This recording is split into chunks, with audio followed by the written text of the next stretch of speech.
সম্মানিত উপস্থিতি, আমি ছোট্ট একটা মেসেজ, একটা খবর আপনাদের কাছে দিতে চাই।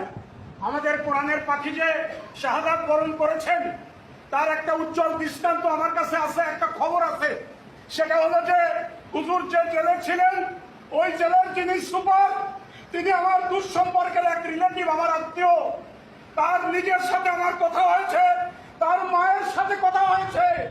আমাকে তিনি নিজে বলেছেন যে হুজুরকে একটা কাগজ ধরে দেওয়া হয়েছে, তাকে যে সই করে দেন, হুজুর অসুস্থ, হুজুরকে চিকিৎসার জন্য নিতে হবে।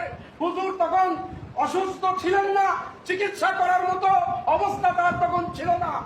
তাকে এই কাগজ তৈরি করে ওখান থেকে বের করে নিয়ে, এরপরে ওই সাথে সাথে তাকে যখন বের করে নেওয়া হয়েছে, তার বিছানা পেটটা গুছানো হয়ে গেছে।